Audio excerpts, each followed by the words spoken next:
Welcome to another week of CyberTalk with Rex M. Lee and Merle Garrison. Today we have an exciting topic that we're going to cover, which will include tactical cybersecurity threats within critical infrastructure. And our guest today is Tara Anderson, Business Solution Advisor and Cybersecurity Professional for Nexus IT out of Utah. So I'm going to go ahead and bring in Merle. Merle, how you doing this week? Doing great, Rex. Excited to be here as usual. Boy, we sure have had a string of very good guests and great topics over the last few weeks. And I'm really excited to talk to Tara today. Yes. And before we bring her into the show, yesterday I was interviewed by Francesca Luca of WBM S in Boston, 101 FM and 1480 AM. And I want to thank Francesca. We had a great interview. We talked a lot about CyberTalk. We've had a lot of success over the last 2 months since we launched.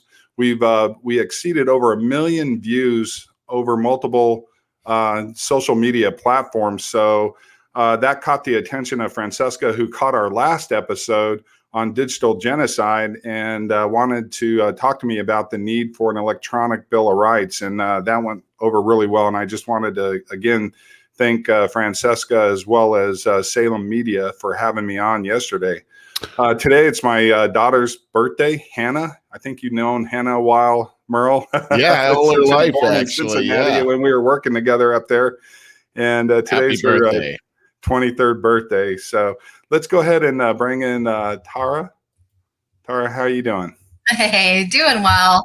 Happy birthday to Hannah. Thank you.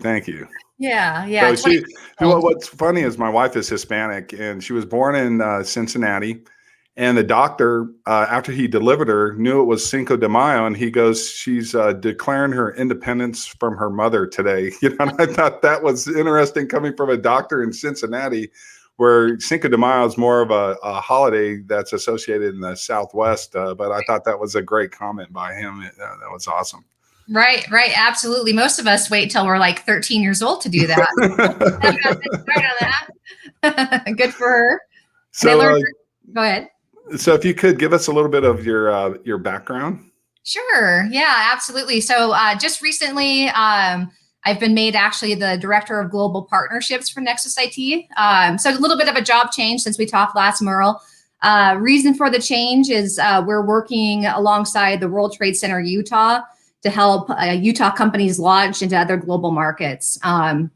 So to be more competitive as a state, we've seen the need to approach different countries, help our businesses get launched in those countries by identifying their market entry, what would be the best fit for their product, and then help them with the infrastructure and the IT related challenges that come with launching in other countries. So launching that partnership program now, working alongside some great vendors to make that happen. So again, now the Director of Global Partnerships and Strategy. Yeah. You know, Tara, you have such a rich background in so many diverse areas. You're banking, you're in politics, and now you're with Nexus IT. And you brought up an article that just came out recently from CSO talking about states that are about to or have already enacted safe harbor laws against cyber attacks. And I wanted to give you a chance to tell us a little bit about that.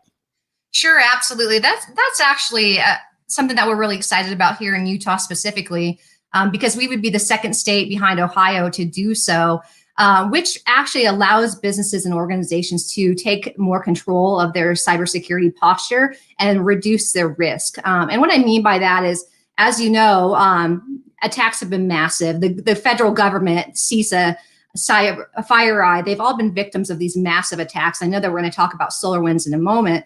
But the big question is, what do we do about that? There's a human talent gap in cybersecurity. There's a resource gap, a budget gap. I should be saying gaps. There's several different gaps in cybersecurity. And we're just trying to figure out collectively in the cybersecurity vertical how to combat all the crime that seems to be, incoming, ongoing, and persistent.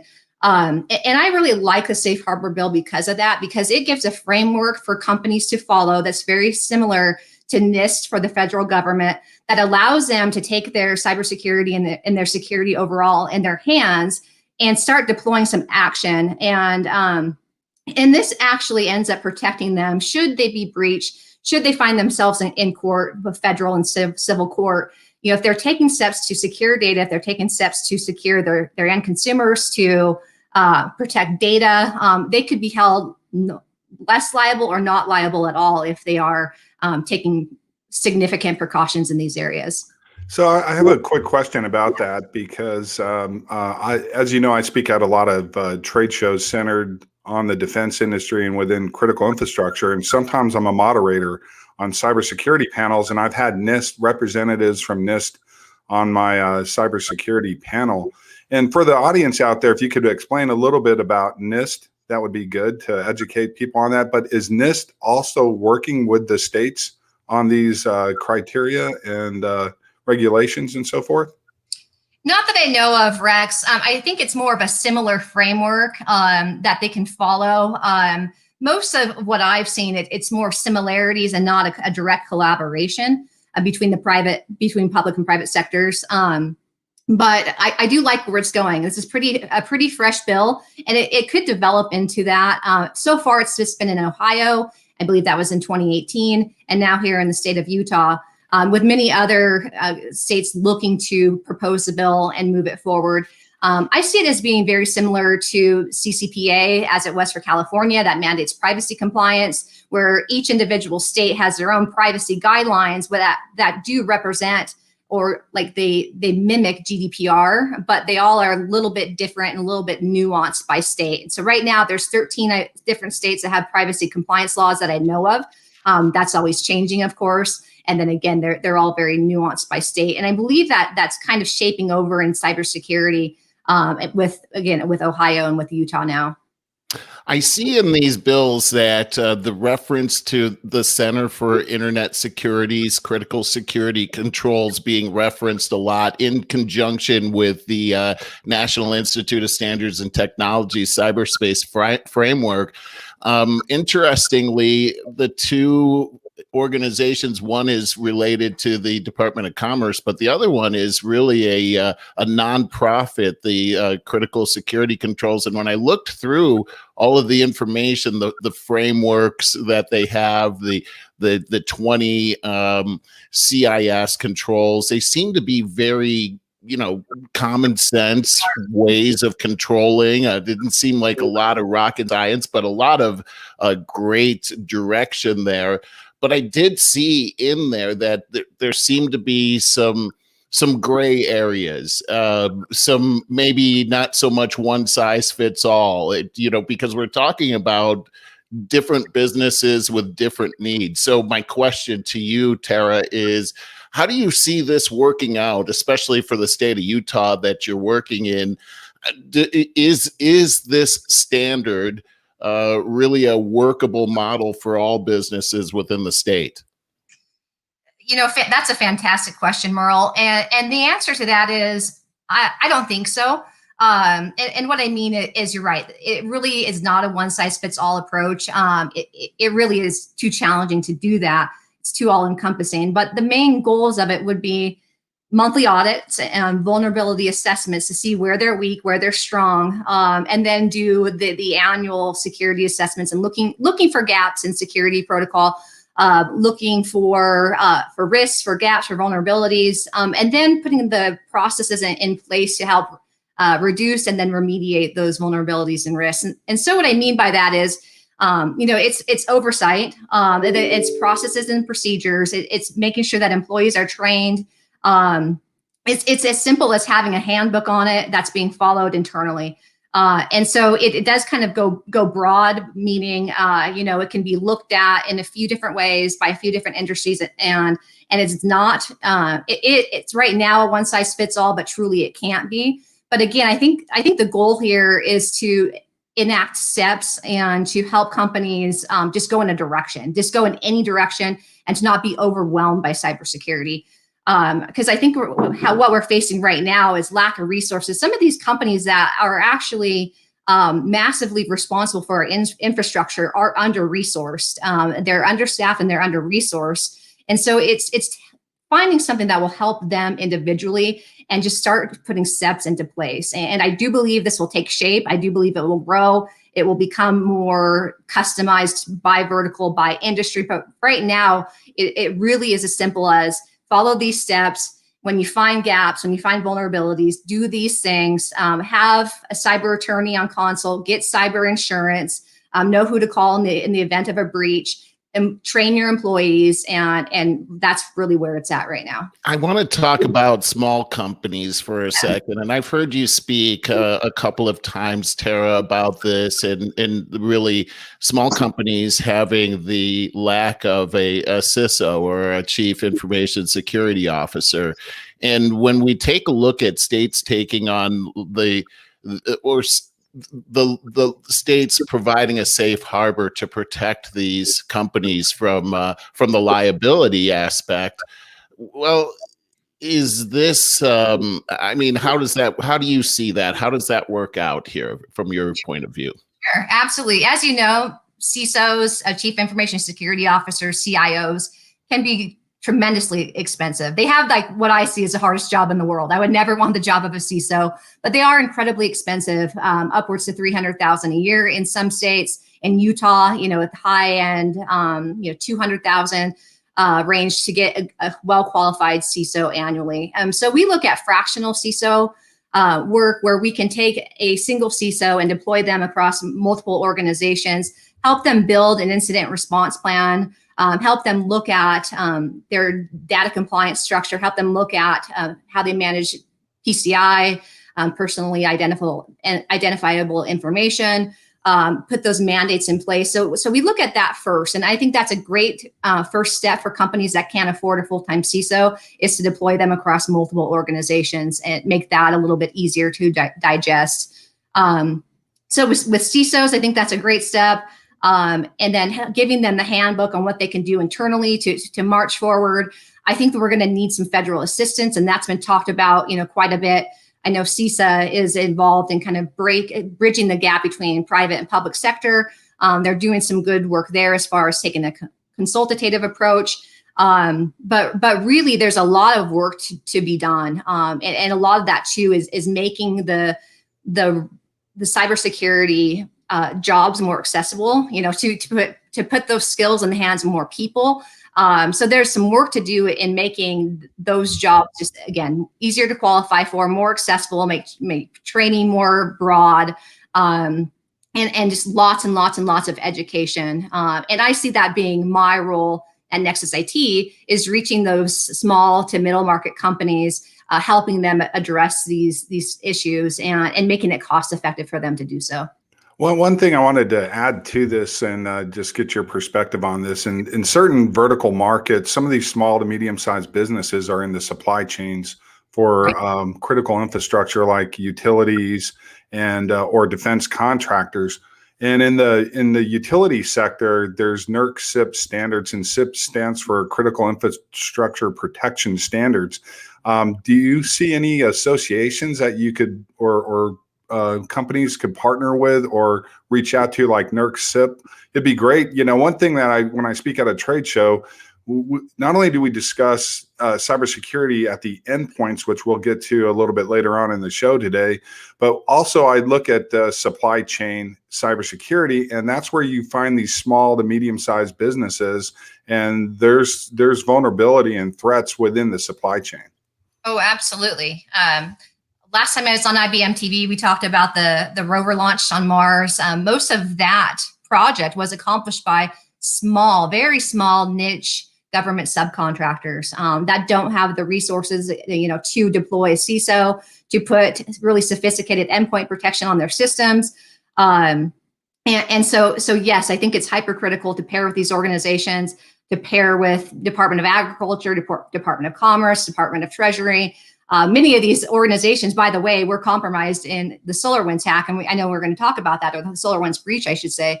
But yeah, I do believe that there's some value, and we really need to start coming together and pool our resources, both private, public sector, and see this as a joint mission. I think that's the only way that we're really going to combat the aggressive threats that are against our country, our infrastructure, and our businesses.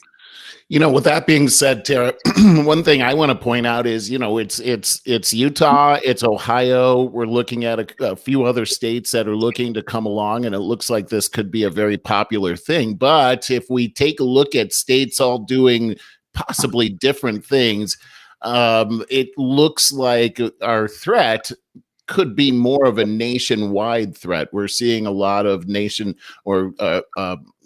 state actors and the attacks that are happening here.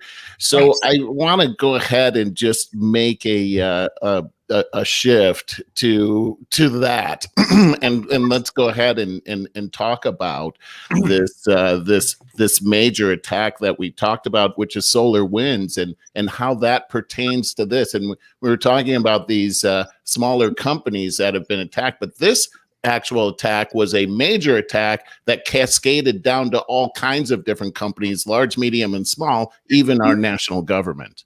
Right, absolutely. SolarWinds is still blowing my mind. I watch updates on it nearly every day just to see how it's unfolding. So basic background on it, and I'm sure the two of you are aware, and most of our audience is aware that we had an ongoing threat, and our backdoor essentially was open for 9+ months. So we are essentially the victims of cyber espionage as a country for nearly a year. And now, mind you, this happened, or it started, we think, in February, March of 2020. And I know as a country, we were dealing with some significant challenges, global pandemic for one, the transition from, overnight to working from home. So the dispersed workforce. So there's a lot of fear out there, a lot of unknowns, a lot of distractions, lots of rhetoric.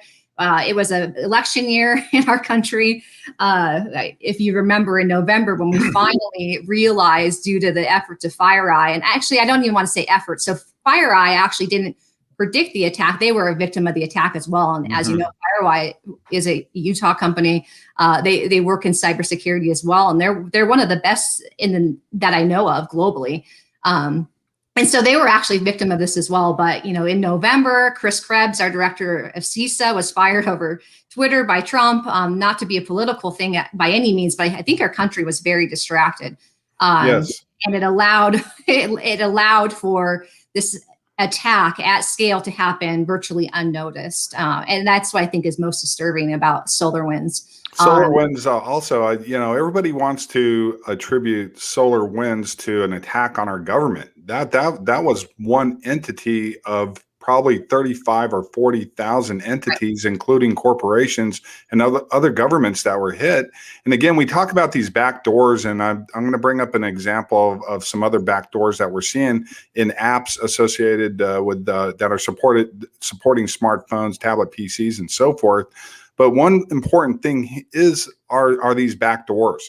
And more, we're tying these back doors not only to operating systems such as Microsoft Windows operating system and other Microsoft products, but also these back doors are also being discovered within apps that are supporting smartphones.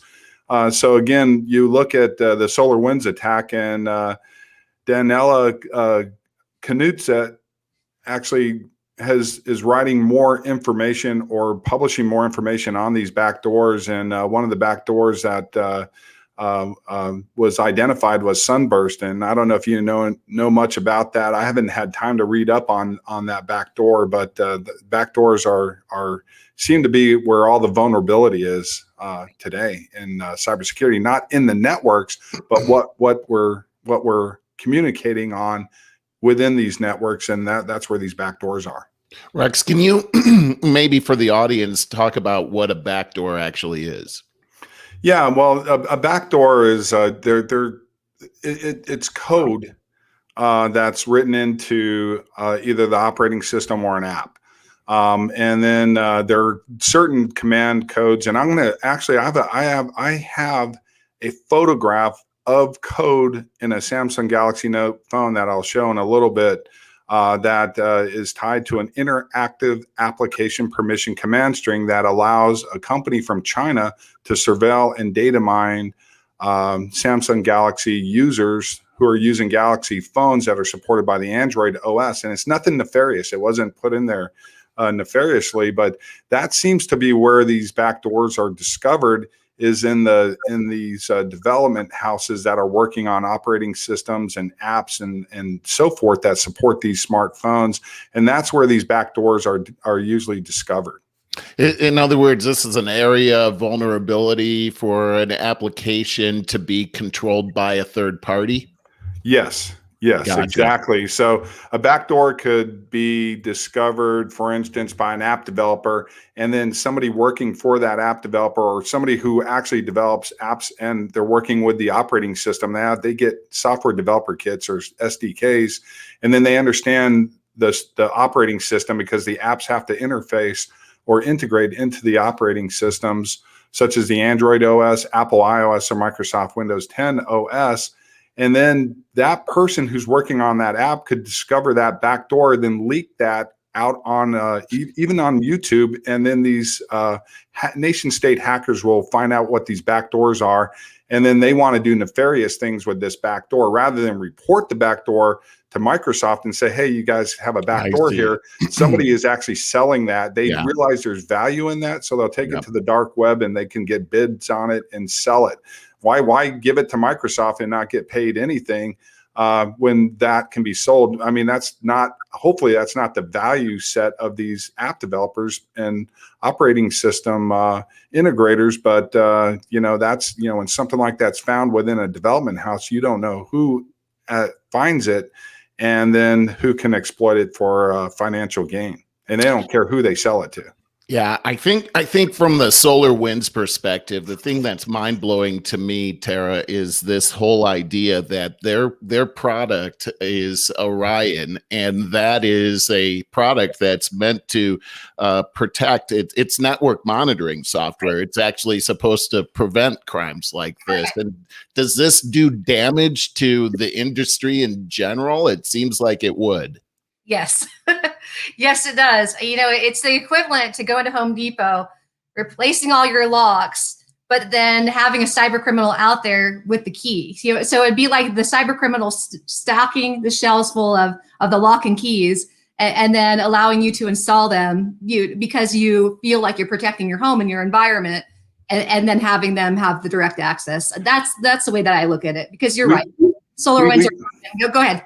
Oh, no. Just real quickly, I want to interject on that. That's literally happening with the Ring and Nest security devices with the IP. The IP addresses are the vulnerability in those IoT devices that you buy for your home.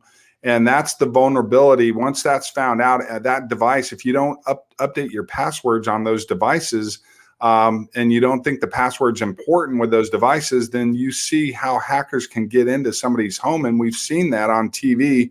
And they can actually take control over your security systems through just being able to hack the IP address on an IoT device. Right. We're essentially making it easier, not harder, for cyber criminals to get access.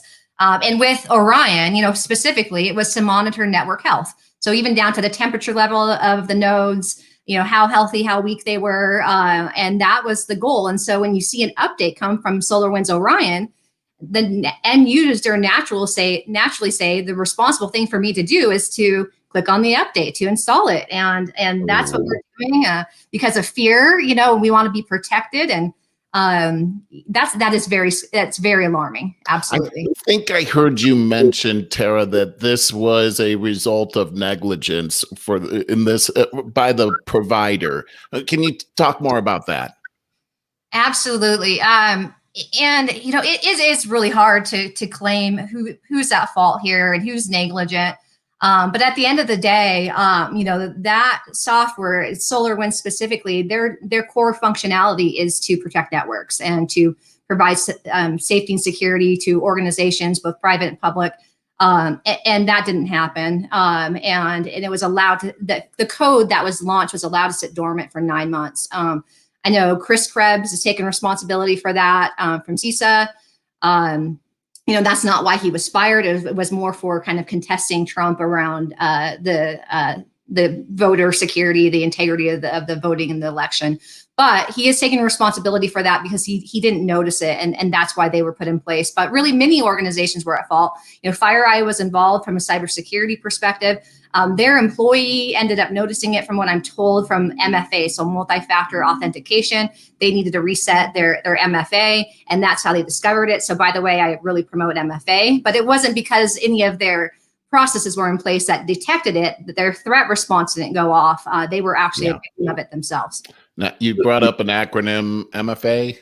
MFA. I'm going to try to say this. Every time I've been on TV trying to say this, I can't say it. Multi-factor authentication. Very, very good. Now, 25 minutes when I get off here. Authentication. I think we can write a tongue twister book on acronyms within cybersecurity. Oh. That would actually the nerds would buy it. I think that's a product out there. I would buy it. So I would buy it. I would write the book on it, actually, because I know exactly what those tongue twisters are, and I try to avoid them. So if I just give you an acronym, Merle or Rex, it's because I probably have said it incorrectly too many times. So while we're on the subject matter of SolarWinds, you sent over a slide on the IT toolbox. I'm going to pull that up. Can you talk a little bit about that slide and maybe how this can actually help businesses? I mean, I think the liability falls on SolarWinds. It's their product. They need to make sure it's secure. But at the same time, I think people within IT, there's two levels of cybersecurity that we're talking about today. One level is at the board level and the C-suite level. And we talked to Casey Fleming, the CEO and founder of Black Ops Partners, a couple of weeks ago about board level cybersecurity. But today we're talking about cybersecurity at the tactical level and what IT managers could be doing to help protect against this, and maybe how can they look at SolarWinds or any other software program that they are implementing or integrating into their business to be able to help find these types of bugs and so forth. Oh, absolutely. So I love the tactical level because I think it applies to all of us, every organization, big or small. And so we'll talk about a few things that are on the slide that we offer, but many managed security service providers like Nexus IT offer as well. And many IT managers can deploy. Many of the organizations we work with, by the way, we come in as a complete IT team, or we augment an existing team of one or two resources, maybe sometimes three. We do come in and help with larger projects as well, larger deployments with Fortune 500, 100 companies. And in those projects, we can take more of a cyber comprehensive approach. But really on the tactical level, we want to start with employee training. And I don't even think that's on the slide, but I think we should talk about the many ways that cyber criminals are entering organizations and daisy chaining through employees. One real example would be right after I was hired at Nexus IT. I came from the banking space, by the way. I spent 15 or 16 years in that seat. I also worked in consultancy, working with companies with their capital strategy and raising money. But the majority of my career was in finance. And so IT was new to me, inside a year ago. And because I was new, I was super proud of my new role. The first thing I do is I go put it on LinkedIn. And then my new boss and I have dialogue. He shares his new hire, and we go out forward facing on LinkedIn, talking about our role and how we work together. And almost immediately after that, I began noticing emails coming from what were to be from my boss, our CEO and founder. It's a trusted name. I'm new, and some of the attachments that came over were nefarious, of course, and it would say Tara's comp plan or 2021 comp plan, 2020 comp plan. And the goal, of course, was to get me to click on those links. Yep. And so I think we're going to see a lot more of that, especially when we're not necessarily working in offices together. Now, I do work a hybrid approach with my company. So I do go in the office quite frequently, but today I'm from home. So some days you'll find me from home, some days you'll find me from the office. But a lot of people are physically removed from their offices right now and have been for years. And so they're trusting on the fact that employees can't just go confirm with their employer that they sent an email, that they can't see them, across the hall or, across the office. And so, if I were any less savvy, which I think a lot of people would fall victim to this, they say, oh, my comp plan is here. Some of the other emails would come from my boss saying, hey, I need you to do an important task. Will you send me your mobile number? Stuff like that. I'm laughing because that happened to me a couple of months ago. It was early in the morning, and my CEO sent me a text and he wanted me to do a favor for him, and wanted my mobile number. And I remember looking at it and go, oh my gosh, oh, here it is, and they wanted me to. All of a sudden, he wanted me to go buy these gift cards down at the store down the street. I'm like, this is unusual. And when I realized, of course, I didn't do it, but when I realized what happened, I felt I was humiliating. It was embarrassing. It was, hey, I'm in the business and I fell for this, you're right. Education needs to happen, but even the best of the people with the most knowledge about it can fall for these little phishing exercises. Absolutely. And with our roles, it's being more virtual, there's more social media attached. It's really easy to see who works for who, what the dynamic is of an organization. And then again, we want to be responsive. We're good employees, right? We want to be responsive. Right. Exactly. So one topic you brought up, which is interesting, when I speak at a trade show or I'm working with a client, one thing that I stress is the fact that 95% of cybersecurity threats are insider and human. They're not always the hack of the network. Or a vulnerability of a backdoor in software. That even those vulnerabilities and those backdoors start with humans and the people who are working on these, these SDKs that are handed out willy-nilly for integration and API integration. We're seeing a lot of API integration with application development today, and that's your vulnerabilities right there. And all that is human-driven cybersecurity. So I think that's a great point that you brought up. Again, I'm going to pull the toolbox up because there's some other things that people can do, and I found that interesting. So if you want to, if you were to look at this toolbox, aside from training and looking at insider threats, what are some things that some IT managers can take away from this as well to help protect their organizations, especially at mid-level sizes, regional size companies, local companies, and so forth? Absolutely. So we talked a little bit about MFA, or two-factor authentication. Getting an app on your phone, getting it installed on your devices, that will just allow kind of a secondary response where if you go in to log in to your critical software pieces in your network, you have to double verify essentially who you are. I mean, that's a really basic and easy tool, but it's often overlooked and not done. I think the employee sentiment around it is it's a pain in the butt, because they can't remember the passwords, and maybe they can't. Maybe their mobile device is insecure and it's on there, and they just get really frustrated by all the different passwords. So we like single sign-on, we like LastPass to help keep track of the passwords, but multi-factor, two-factor authentication is critical.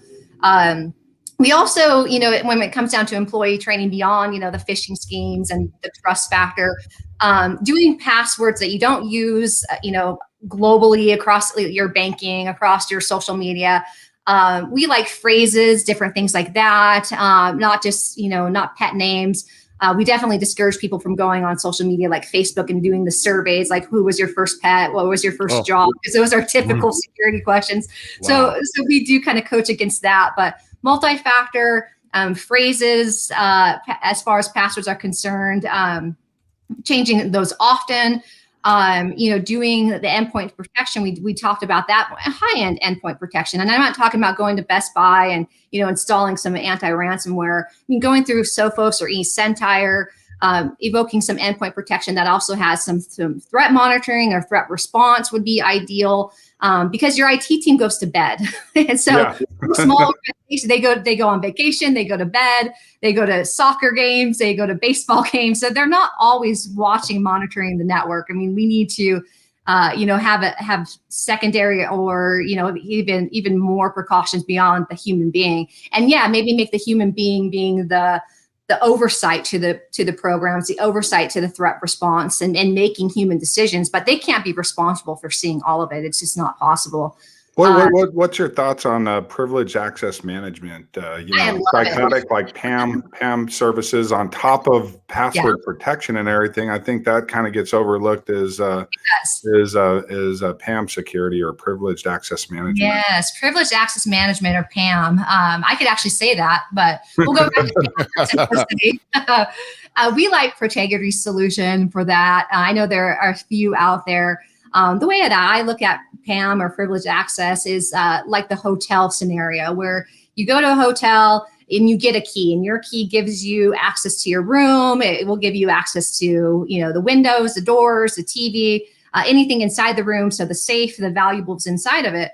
And then you look at a maid's access, and they have access to all the rooms and all the safes and all the windows and everything that's contained in those rooms. And so you could take a real granular approach as an organization and decide which departments or areas need access to what, where a marketing team may just need a very basic demographic information as far as the type of people in a certain market, what they're spending money on, what they look like. So marketing can kind of shape campaigns around their typical buyer. Where if you get over to the finance level, now maybe the finance team may need credit card information. They may need socials if they're approving deals. So different levels and different organizations need different amounts of access. I don't believe that all of these departments need all of the information. It's just not safe to give all these human beings that have, have the risk of human error, all the access to all the consumer information or all the data. Right. So I do like that a lot, because you can turn off and turn on certain pieces of information for certain departments that's critical to their specific operation. Earlier before the show, we talked about, Merle, my early days in banking. Got into banking 2 weeks after high school, right? Yep. And I remember, I'm going to tell on myself because I can't be fired at this point. I remember working in banking for a large global organization, trying to find which celebrities had bank accounts with us and what they spent their money on. And it was me, an entry-level 18-year-old behind the keyboard looking up Shaquille O'Neal and what he did last weekend. So if I could get access to that, that's probably not a good thing for organizations. So it's funny you bring up Shaquille O'Neal. I work for a company that launched retail paging, Discount Cellular and Paging in San Antonio, and helped launch that company. And one of our first customers was Shaquille O'Neal after he signed his basketball contract. He went to Cole High School here in San Antonio, and his parents were there. And his dentist was the same dentist that my wife works for, because that's how I met her. And he, after going to their office for dental work, he came into our office and bought a Nationwide pager back in the day.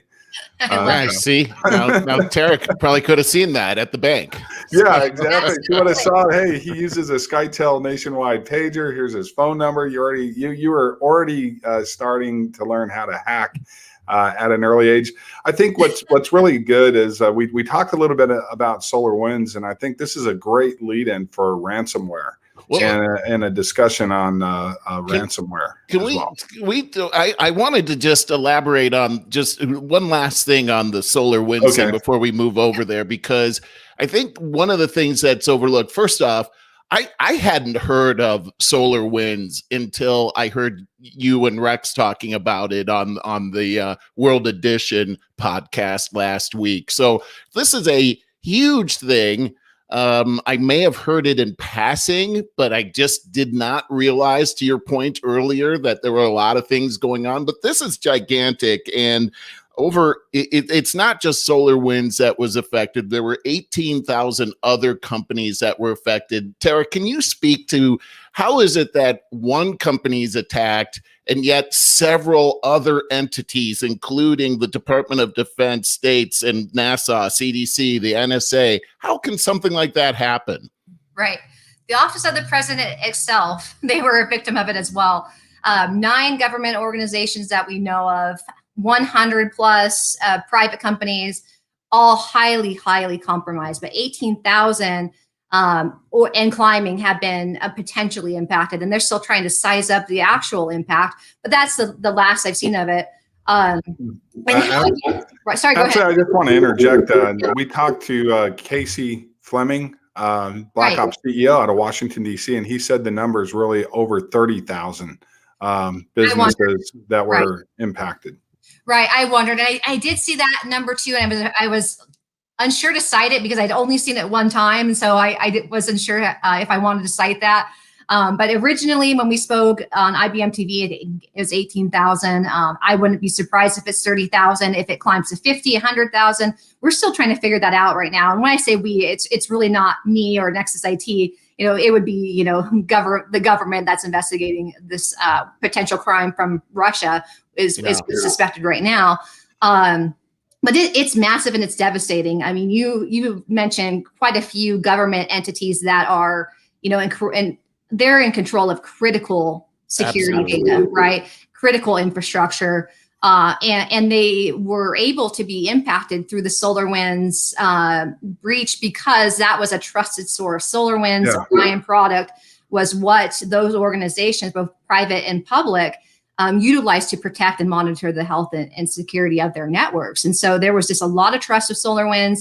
I would feel so bad to be part of SolarWinds, because now if you just search SolarWinds, all you find is breach information. Yep. Breach articles. SolarWinds now, isn't known for security. You're right. Yeah. They're known for this massive breach and even an attack. I think Mitt Romney, being from Utah here, he likened it to Pearl Harbor, virtual Pearl Harbor. To paint the picture of warfare. And I don't know if we want to go that far, but it's definitely espionage.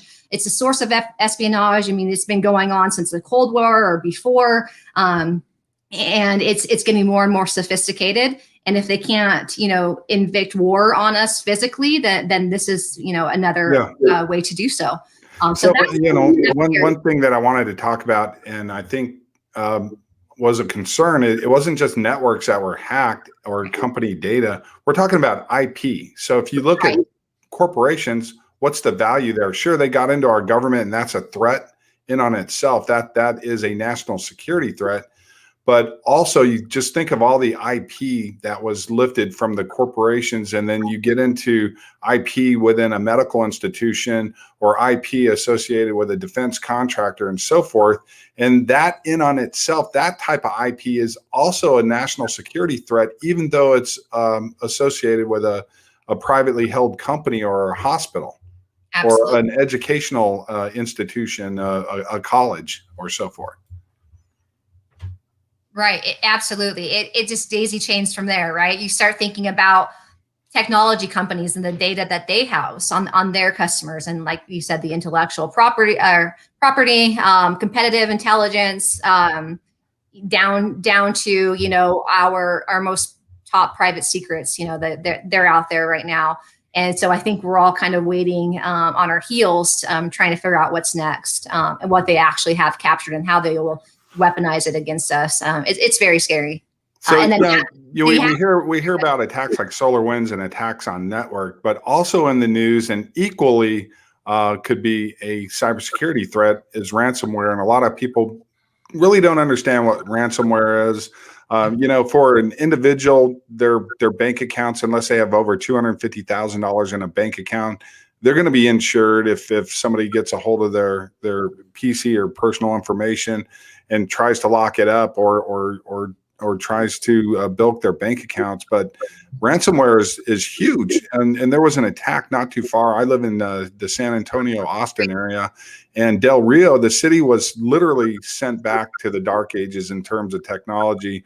They were literally down to using pen and paper for transactions for city business. And it's going to take millions of dollars to come back from that attack. And I brought that up on the screen here. This is one that I'm unaware of specifically, but I know that it happens often. Small government entities, water reclamation districts, so the water supply, small towns. I think they're greatly at risk because they don't have the key talent in place. They don't have the resources to monitor, to look at threats, to do risk assessments. They don't have, they don't have the support to do that, but they are highly critical to our livelihood as a nation, to citizens. That's very scary. And I think that happens quite a bit. Like SolarWinds, ransomware can come in through a back door. I came across this. I was doing a little bit more research, and I've been writing about these vulnerabilities in cybersecurity for a while, associated with apps and operating systems. I put up a copy of one of my articles I wrote for the Epic Times called "Chinese and Russian Companies Exploit Flaws in U.S. Cybersecurity," talking about how these apps can be destructive and launch DDoS attacks and man-in-the-middle attacks.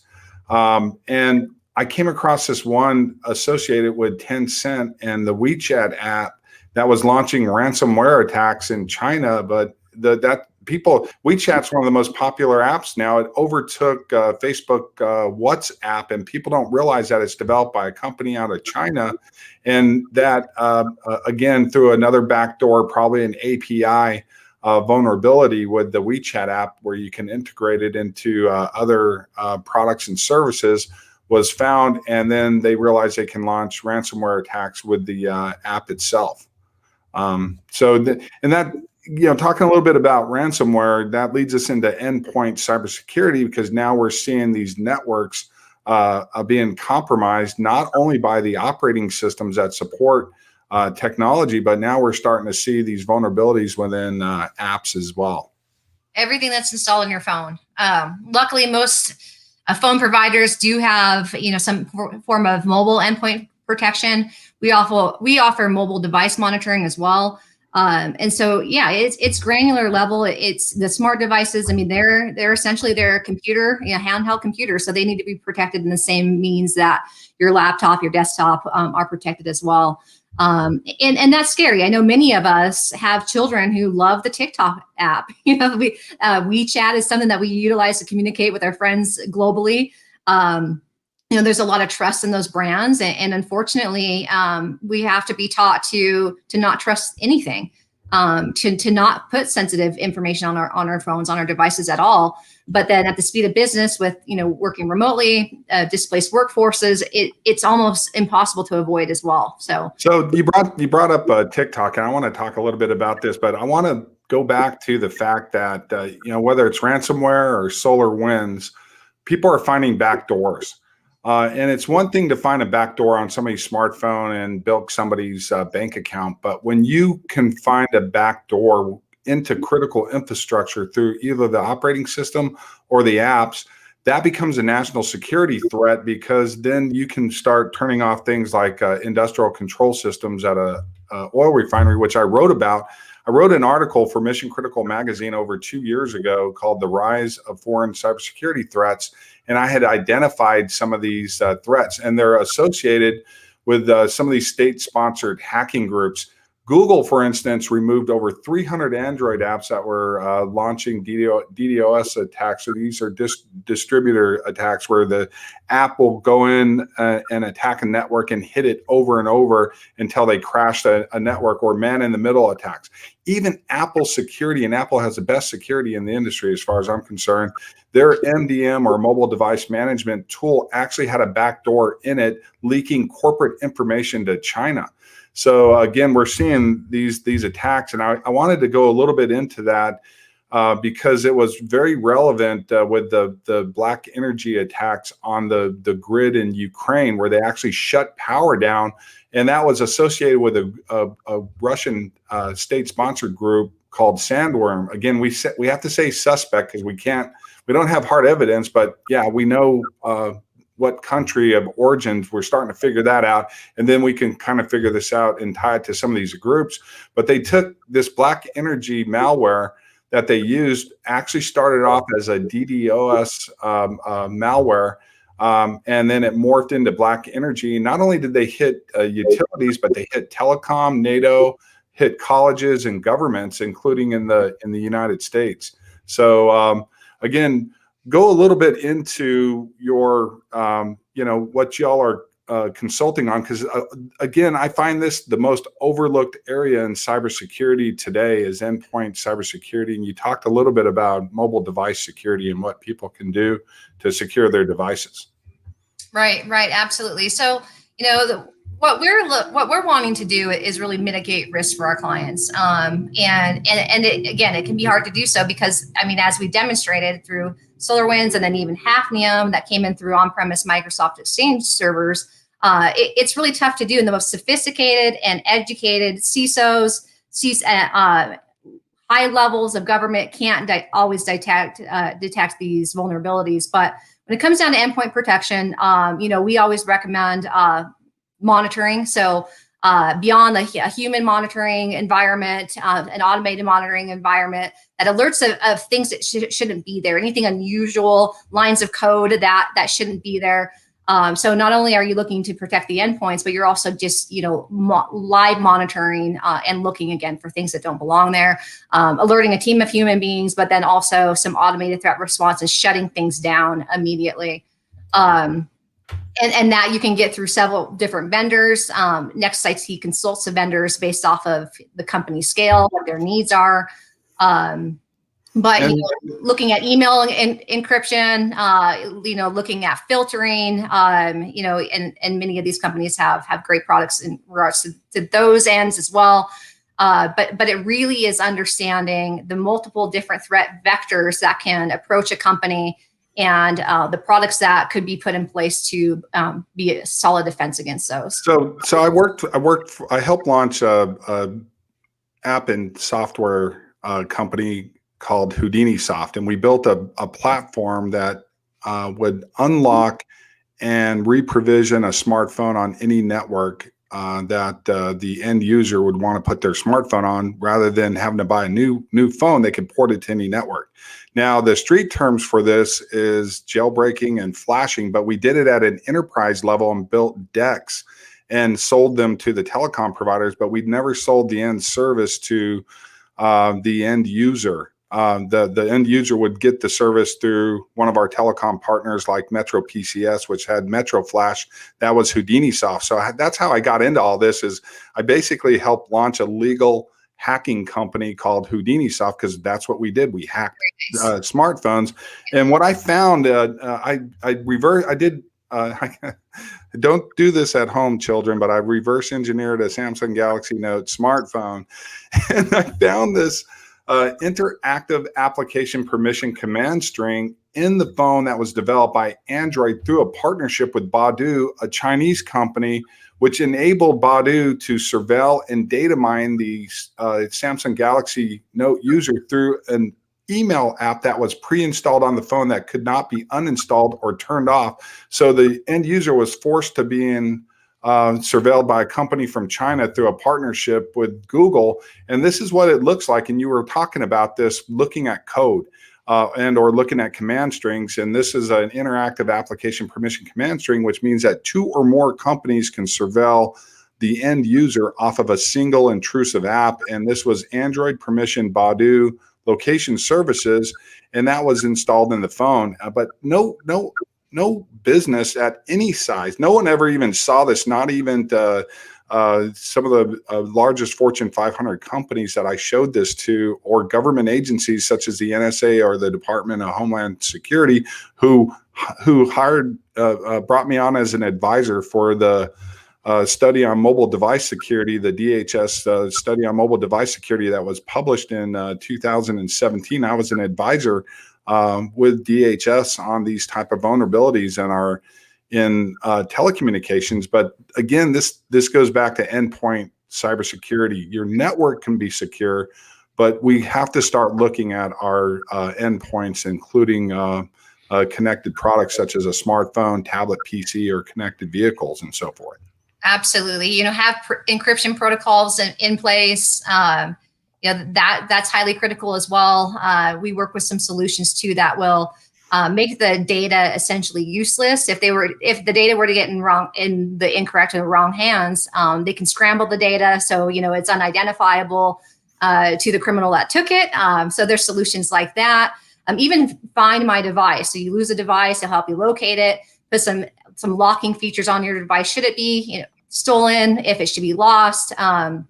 Encrypted file sharing. We didn't talk about that very much, but Sharing files, that has gone up tremendously due to the work from home initiatives. Yeah, that's definitely something that's overlooked. You brought up a great point there. But when you look at an app, when I speak at a trade show and somebody says, why do you describe apps as legal malware? I'm going to show you real quickly, and I have it up on the screen. You can see the TikTok app, right? And you talk about file sharing. This is open file sharing, and this is why I call any app. This could be Facebook, it could be Google, but I'm showing you an app developed by a company from China that's beholden to the Chinese Communist Party, and they're able to surveil and data mine end users in the United States. And why is this important? Any business, whether you work for 7-Eleven as a clerk, or you work at a corporation, a Fortune 500 corporation, any one of the employees, if you have a BYOD program, any employee using TikTok, for instance, is giving TikTok all of their personal and professional information, especially if they're using their phones for business purposes. And right here under the TikTok application permission statements, they give access to TikTok to collect any information from any connected source to the device, including an external hard drive. And this is collecting your files. You give TikTok your access to your camera. This is the actual app permission associated with the camera permission. Allows the app to take pictures and videos with the camera. This permission allows the app to use the camera anytime without your confirmation. The issue with all this is it's the amount of data that these apps can collect on the end user, and why this is important to endpoint cybersecurity, whether that's a Google app, a Facebook app, or Twitter, or an app developed by Tencent, such as WeChat, or TikTok, developed by ByteDance out of China, or Prisma Labs, a photo editor app developed by a Russian company. That app can collect over 5,000 data points associated with the end user's personal and professional information, meaning their employment information on the device. And that's how much information we're leaking to Russian and Chinese companies by way of Google, Apple, and Microsoft, who distribute these apps through their app stores. So they're actually distributing Chinese and Russian surveillance and data mining technology today. Rex, you just reminded me to quit bringing my iPhone into the bathroom to play music. No, that is actually such a great statement, Merle. And I think that I'm going to take Rex's slide and just hand it to my kids at the dinner table, because I'm just a mom. Yes, I work in cybersecurity, but I just sound like a harpy, paranoid mom. But I think if Rex comes in with this slide. Yeah, no, my daughters hated growing up with me. Hannah Banana, happy birthday. But they hated a father like me, but now they get it. Now they're older and they're like, Dad, you were so right. I never told them they couldn't go online. I'm not telling people to get off the grid.